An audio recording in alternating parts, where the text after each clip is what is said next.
begin with breaking news.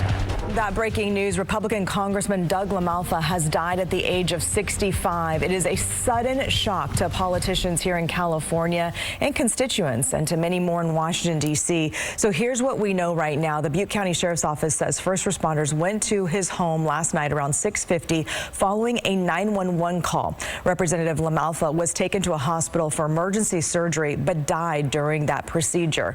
The coroner is investigating the cause of death right now. LaMalfa's office issued a statement reading in part, quote, Congressman LaMalfa cared deeply for the people he served and worked tirelessly to hold the government to its word to fix our failing forests, build water storage, and leave people to be free to choose what is best for themselves, end of quote.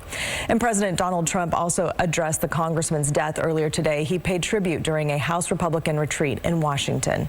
I want to express our tremendous sorrow at the loss of a great member, a great member, Congressman Doug LaMalfa, who passed away yesterday, as you probably have heard.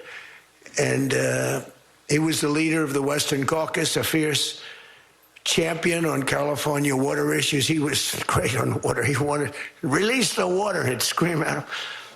And a true defender of American children. He was a defender of everybody. And our hearts go out to his wife, Jill, and his entire family. And Governor Gavin Newsom also releasing a statement saying in part, quote, Congressman Doug LaMalfa was a devoted public servant who deeply loved his country, his state, and the communities he represented. And while we often approached issues from different perspectives, he fought every day for the people of California with conviction and care. He will be deeply missed, end of quote. Now, the governor has ordered flags at the state capitol and the Capitol Annex swing space to be flown at half staff in the congressman's honor. And of course, this death just shocking to everybody here. And like Governor Newsom said, I mean, whether you agreed with him or not, he is someone that worked tirelessly for the state of California. Our political director, Ashley Zavala, joining us now. So how are Republican leaders responding to this shocking news? I mean, just from my conversations today, everyone is stunned that this happened. Congressman Doug LaMalfa has spent more than a decade representing what's known as the North State, a rural conservative part of California. But the mourning today is actually happening on both sides of the aisle. LaMalfa was active in issues related to water and agriculture, as you heard. Most recently, though, he was working across the aisle with Democratic U.S. Senator Adam Schiff to try to prevent rural hospitals from closing here in California, a handful of them. LaMalfa was a target also in California's new gerrymandered U.S. House district maps under Proposition 50. Democrats ended up pouring more of their voters into his district to try to unseat him in the upcoming election. In one of my last interviews with him, he told me he didn't want to worry too much about any of that, and he didn't want to be a legislator putting his finger on the scale of that whole process. The judges are still trying to decide if those maps can even take effect. At the Capitol this morning, on LaMalfa, I spoke with Republican Party Chairwoman Corinne Rankin, who just could not believe that he passed away. I found out very early this morning, and when I heard, I couldn't believe it was true. I immediately thought it was, a rumor that wasn't true. Congressman LaMalfa's loss is it's devastating for us, for California Republicans in general. He was such an remarkable representative for his district.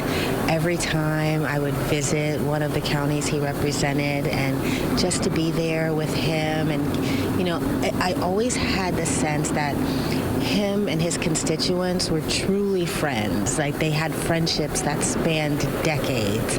And he had such a good sense of humor. They loved, having fun with him, and he was kind of up for anything, game for anything. And it was always such a remarkable time.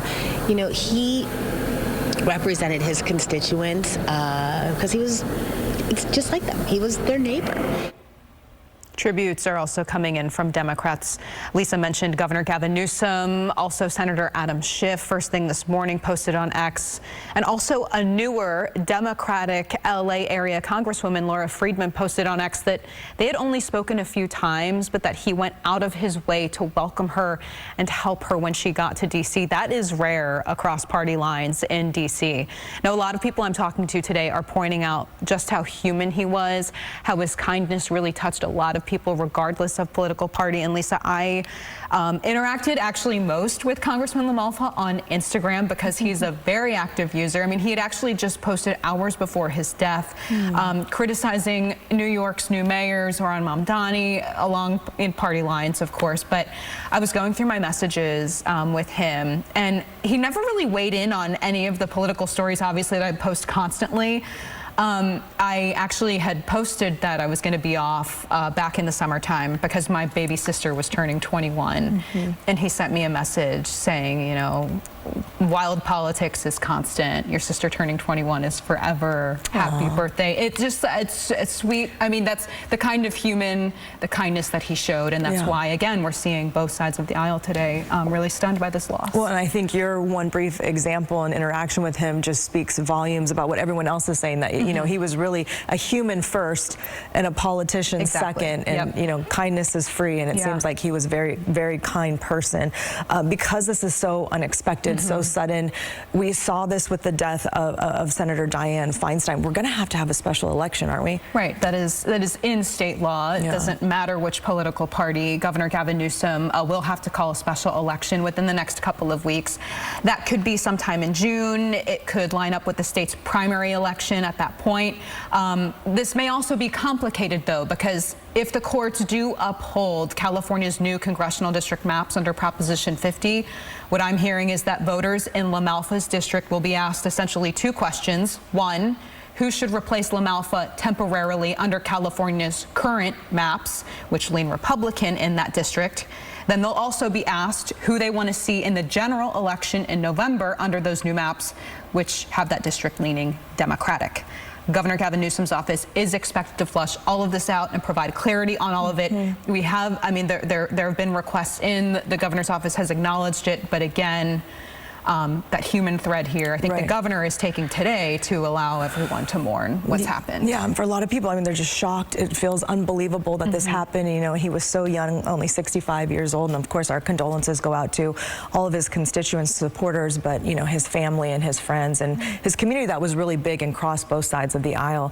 LaMalfa was born and raised right here in Northern California, a fourth-generation rice farmer. He represented District 1 since 2013. That stretches from Sutter County all the way to the Oregon and Nevada state lines. This includes Yuba City, Oroville, Paradise, Chico, Red Bluff, Redding, and Susanville. LaMalfa was elected to the state assembly in 2002 and spent 3 terms there. And in 2010, he won a seat in the state Senate before he was elected to the House in 2012.